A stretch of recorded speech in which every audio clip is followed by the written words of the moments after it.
Hello students, welcome back to English literature and linguistics. आज की हमारी वीडियो का टॉपिक है लिटरेरी थ्योरी स्ट्रक्चरलिज्म। आज की इस वीडियो के अंदर हम लोग इसमें यूज़ होने वाली इंपॉर्टेंट टर्म्स, इसके इंपॉर्टेंट कंसेप्ट्स, इस थ्योरी के इंपॉर्टेंट कंट्रीब्यूटर्स और इंपॉर्टेंट वर्क्स को डिस्कस करेंगे। So let's start today's lecture. First of all, let's discuss what is literary theory. Literary theory is a concepts and intellectual assumptions which explain or interprets literary text. तो literary theory भी बिल्कुल एक maths के formula की तरह काम करती है। जिस तरह मैथ्स के अंदर एक फार्मूला डिराइव किया जाता है और फिर उसे अप्लाई किया जाता है डिफरेंट प्रॉब्लम्स पे उनका सोल्यूशन फाइंड आउट करने के लिए। लाइकवाइज लिटरेरी थ्योरी ऐसे कंसेप्ट्स का नाम है जिन्हें अप्लाई किया जाता है किसी भी पीस ऑफ टेक्स्ट पे उसके मीनिंग को बेटर अंडरस्टैंड करने के लिए। सो किसी भी लिटरेरी थ्योरी की क्या इंपॉर्टेंस होती है? It helps you to better understand the literature, it improves the quality of literature for both author and readers. Additionally you learn more about different authors intention. Let's suppose आपने Heart of Darkness by Joseph Conrad's पढ़ा या आपने Things Fall Apart by Chinua Achebe पढ़ा। वो आपके लिए एक simple text है, एक सिंपल स्टोरी है। जब तक आप उसके ऊपर पोस्ट कॉलोनियल थ्योरी अप्लाई ना करें, आप उसका कंप्लीट मीनिंग कंप्रीहेंड नहीं कर सकते. That was just to give you the main understanding of literary theory. Now we are moving towards our main topic of today, structuralism. So as the name indicates, structuralism, इस चीज़ में हम किसी चीज़ के structure की बात कर रहे हैं. तो किस चीज़ का स्ट्रक्चर? स्ट्रक्चर ऑफ लैंग्वेज की बात कर रहे हैं. The language we use comprise of set of rules. Structuralist ये कहते हैं कि जो लैंग्वेज हम यूज़ करते हैं it comprises of set of rules. तो सबसे पहले हम ये देखते हैं कि ये स्ट्रक्चर ऑफ लैंग्वेज क्या है. आपको स्क्रीन के ऊपर कुछ सेंटेंसेस शो हो रहे हैं, like dog runs happily, tree appears green. अब अगर आप इनको इंडिविजुअली देखें तो ये 15 रैंडम वर्ड्स हैं जिन्हें कंबाइन करके सेंटेंसेस बनाए गए हैं. अब स्ट्रक्चरलिस्ट का ये बिलीव है कि ये जितनी भी लैंग्वेज हम यूज़ करते हैं, ये जितनी भी सेंटेंस फॉर्मेशन है, ये ऐसे ही नहीं आ जाती, बल्कि इसके पीछे एक प्रॉपर स्ट्रक्चर होता है, एक पूरा सिस्टम ऑफ रूल्स होता है जिसकी बेस पे हम सेंटेंस फॉर्मेशन, ये वर्ड फॉर्मेशन और ये पैराग्राफ्स बनाते हैं. तो अब हमारे पास ये जो एक पेरेंट लैंग्वेज है, आपको टॉप के ऊपर जो सेंटेंसेस नज़र आ रहे हैं, जो वर्ड फॉर्मेशन है, इसे हम कहते हैं सरफेस फिनोमिना. और जो एक प्रॉपर सेट ऑफ रूल्स होता है जिसकी बेसिस पे वो सेंटेंसेस बनाए जाते हैं, वो लैंग्वेज फॉर्म करती है, उसको हम कहते हैं structure. This is called the structure of language. जैसे आपको जो ऊपर सेंटेंसेस नज़र आ रहे हैं, ये किस स्ट्रक्चर पे बेस करते हैं? नाउन, वर्ब और डिस्क्रिप्टर. रूल्स ऑफ कॉम्बिनेशन क्या है कि सब्जेक्ट और साथ आप एक प्रेडिकेट इंक्लूड करोगे. अब ये एक सिंपल स्ट्रक्चर ऑफ लैंग्वेज है जिसकी बेस पे आप थाउजेंड्स ऑफ सेंटेंसेस बना सकते हो.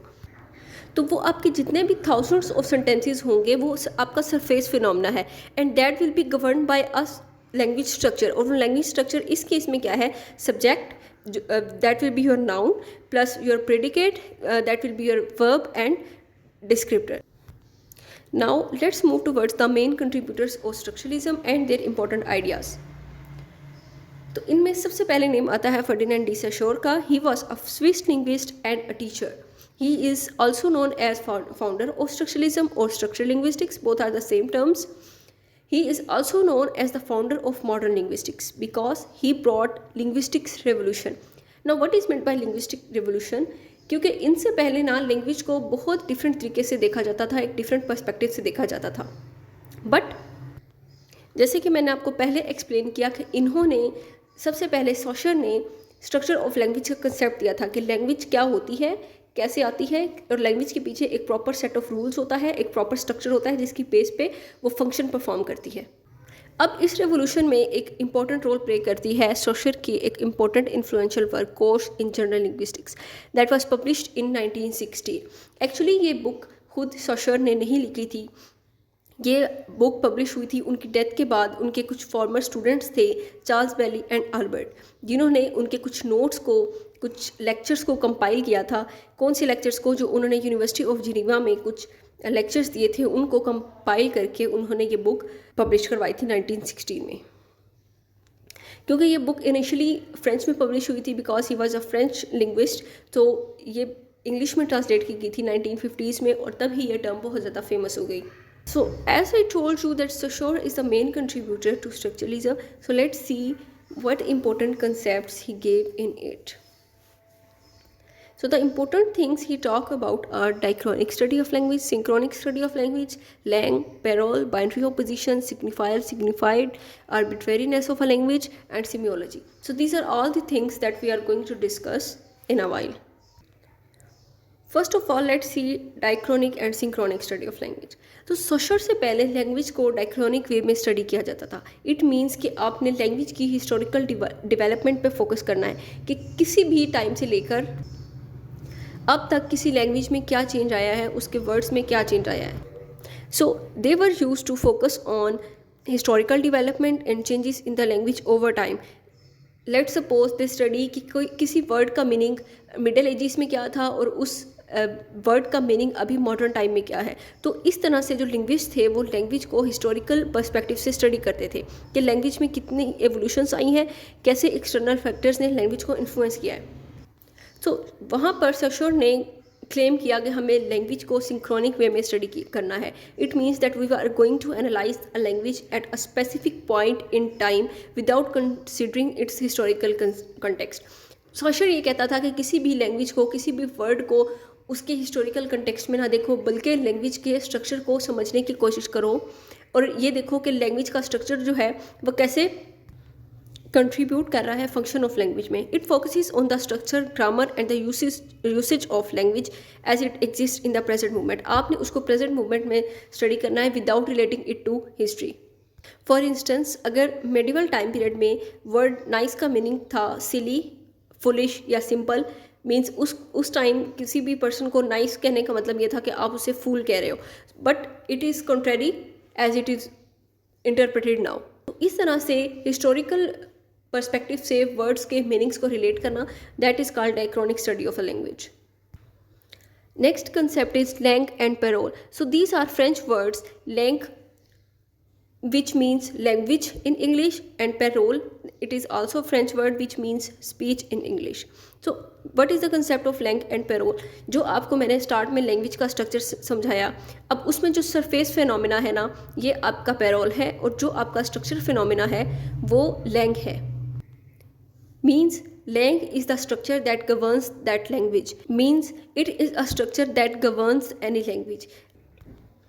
And what is parole? The speech, the actual surface phenomena कि किसी भी स्ट्रक्चर्स की बेस पे कितने thousands and million of sentences बनाए जाते हैं, that these are the paroles. तो parole is simply the surface phenomena.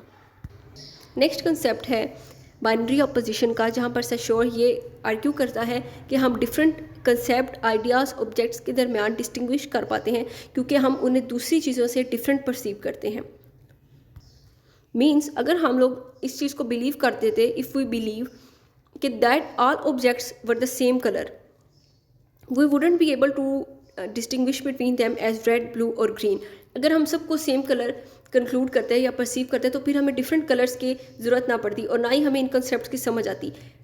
तो हम ये डिफरेंसेस कैसे समझते हैं? जब हम चीज़ों को एक दूसरे के ऑपोजिट देखते हैं। हमें अप की कैसे समझ आती है? Because it is different from down. Female की कैसे समझ आती है? As it is different from male. तो हमारे जो आइडियाज़ हैं, जो कंसेप्ट हैं, वो इस डिफरेंस पे, इस ऑपोजिशन की बेस पे कंस्ट्रक्ट होते हैं। As good is the opposite of evil, the thing which is not good is evil, black as the opposite of white, and so on.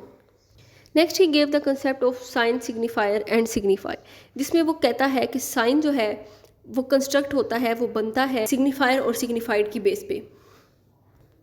A signifier is the sound image that is imprinted when we listen a linguistic sound. And signified क्या है? It is a concept to which the signifier refers. आपके mind में जो एक mental concept बनता है किसी भी सिग्निफायर को सुन के, that is your signified. Let's suppose you heard the word tree, अब दैट इज़ योर सिग्निफायर। अब जो आपके माइंड में मेंटल इमेज बनती है, that is your signified, that there will be something brown and green stems, branches, green leaves. So this is your mental image which is your signified. So sign is composed of signifier and signified. Next concept is arbitrariness. Now he argues कि आपके जो language है इसमें कोई भी logical relationship नहीं होता word में और उसके मीनिंग में. So he claims that there is no logical relationship between signifier and signified. Let's suppose you heard the word tree. तो आपके माइंड में जो एक स्ट्रक्चर, एक सिग्निफाइड आया, उसमें और उस जो आपने सिग्निफायर सुना उसके दरमियान कोई लॉजिकल रिलेशनशिप नहीं है। आप एक एप्पल को ट्री क्यों नहीं कहते? This is all conventional. वो कहता है कि आप जो भी किसी सिग्निफाइड से मीनिंग कंक्लूड करते हैं, आपके माइंड में जो मेंटल कंसेप्ट फॉर्म होता है वो किसी भी सोसाइटी में कन्वेंशनल होता है। आपकी सोसाइटी, आपकी community that speaks that particular language वो डिसाइड करती है कि किस सिग्निफायर का मीनिंग कौन सा सिग्निफाइड होगा। हम लोग पेंसिल को पेंसिल ही क्यों कहते हैं, हम लोग उसे वुड या प्लास्टिक क्यों नहीं कहते? क्योंकि that is a conventional in a society. कोई भी society and speakers of that language decides what signified is related to that signifier. कि उस वर्ड का मीनिंग क्या होगा, उस सिग्निफायर से कौन सा सिग्निफाइड ट्रिगर होगा, ये वो सोसाइटी के लोग डिसाइड करते हैं उस वर्ड का मीनिंग क्या होगा। अब पेन वर्ड के अंदर, पेन साउंड के अंदर या उस पेन में जो आपके माइंड में एक मेंटल इमेज बनी है उसके दरमियान कोई लॉजिकल रिलेशनशिप नहीं है। नेक्स्ट थिंग इज सिमियोलॉजी, जिसमें हम लोग साइंस सिग्निफायर की स्टडी को सिमियोलॉजी बोलते हैं। Other important figures are Claude Levi Strauss, Vladimir Propp, Ronald Barthes and Tazvitan Todorov, and Ferdinand de Saussure is the most important of all. Next person is Claude Lévi-Strauss. He is a French anthropologist. इस structuralist ने culture पे काम किया। जैसे सैशोर ने structure of language की बात की, इसने structure and pattern of culture की बात की। मीन्स इसका मेन एम्फेसिस कल्चर था। और इसने कहा कि जैसे लैंग्वेज का एक स्ट्रक्चर होता है, लाइकवाइज दुनिया के डिफरेंट कल्चर्स भी किसी स्ट्रक्चर को फॉलो करते हैं। He took his ideas from structuralism and applied them to culture. For example, हर कल्चर में मैरिज को, बर्थ को, डेथ को सेलिब्रेट करने के लिए रिचुअल्स और सेरेमनीज एग्जिस्ट करती हैं। डिफरेंस यहाँ आता है कि हर पर्टिकुलर कल्चर उन्हें अपनी पेकुलियर वे में सेलिब्रेट करता है, लेकिन सबका पर्पस क्या होता है? कम्युनिटी बॉन्ड्स को रिइंफोर्स करना। His important work is The Elementary Structure of Kinship, which was published in 1949. इसमें इसने बात की कि सोसाइटीज़ में कैसे किनशिप को ऑर्गेनाइज किया जाता है। His other important work is Structure Anthropology. Next person is Vladimir Prop. He was a Russian folklorist and scholar. Folklore आपको पता है ना क्या होता है? किसी भी कम्युनिटी के ट्रेडिशन, बिलीव्स पे बेस्ड स्टोरीज जो जनरेशन टू जनरेशन ट्रांसफ़र होती हैं। इसका मोस्टली काम फोक टेल और फेरी टेल्स पे बेस करता है। जैसे लेवी-स्ट्रॉस ने कल्चर पे काम किया, इसने फोक टेल्स पे अपना फोकस रखा। इसने क्या किया? क्योंकि वो एक फोकलोरिस्ट था, इसने एक large amount of fairy tales को स्टडी किया और ऑब्जर्व किया कि ये सब फोक टेल्स एक स्ट्रक्चर को फॉलो करती हैं। ये सब टेल्स बेशक एक दूसरे से डिफरेंट हैं, लेकिन इन सब में एक हिडन फ्रेमवर्क है, एक स्केलेटन है जिस पे ये बॉडी एग्जिस्ट करती है। तो इसने 31 एलिमेंट्स इंट्रोड्यूस करवाए, जिससे इसने नैरेटिव्स का नाम दिया और कहा कि दीज आर फिक्स्ड एलिमेंट्स, क्योंकि हर फोक टेल में आपको यही एलिमेंट्स नजर आएंगे। His most influential work in this regard is Morphology of the Folktale 1928, which is considered the most influential pieces of 20th century literary criticism. And this book mainly focuses on structural characteristics of folktales. Next important figure is Ronald Barthes. He is a French literary theorist. ये पहले तो as a structuralist हमारे सामने आए, मतलब इसके जो ideas थे वो स्ट्रक्चरलिज्म को सपोर्ट करते थे, लेकिन बाद में इसने खुद को डीकंस्ट्रक्शन और पोस्ट स्ट्रक्चरलिज्म के साथ एसोसिएट कर लिया, जो कि स्ट्रक्चरलिज्म के बाद में आने वाली लिटरेरी थ्योरीज थी।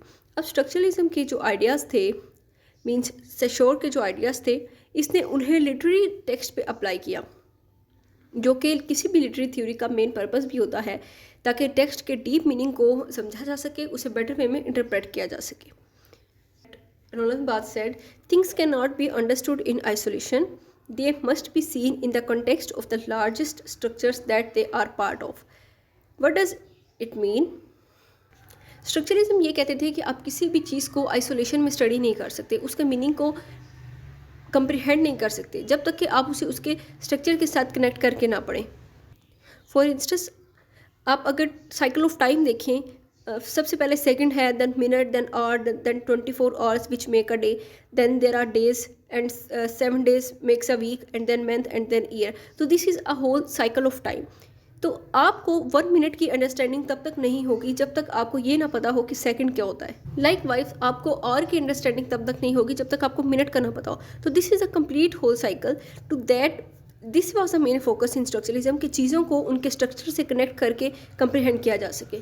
इसके बाद इन्होंने बेल्जैक की एक शॉर्ट स्टोरी को इंटरप्रेट किया, उसके ऊपर ये स्ट्रक्चरलिज्म की थ्योरी अप्लाई की, ताकि उसको डाइसेक्ट किया ताकि उसका नैरेटिव स्ट्रक्चर देखा जा सके। Is another important work is an introduction to the structural analysis of narrative in 1966। Next person is Tzvetan Todorov, he was a French historian. जैसे लेडमियर ने नैरेटिव्स की बात की कि हर फोक टेल 31 फिक्स्ड एलिमेंट्स पे बेस करती है, जिसे उसने नैरेटिव्स का नाम दिया। इसी तरह इसने कहा कि all stories are composed on grammatical units. He suggested that stories are consist of grammatical units such as sentences, phrases, clauses and these all work as building blocks to create narratives. ये काम करते हैं as building blocks जो मिलकर एक complete structure को form करते हैं। And his influential work is the fantastic A Structural Approach to a Literary Genre 1973। तो उम्मीद करती हूँ कि आपको आज की वीडियो समझ आ गई होगी। मैंने हर चीज़ को डिटेल से समझाने की कोशिश की है एग्जाम्पल्स के साथ। तो आज के लिए इतना ही, मिलते हैं नेक्स्ट वीडियो में। अल्लाह हाफिज़।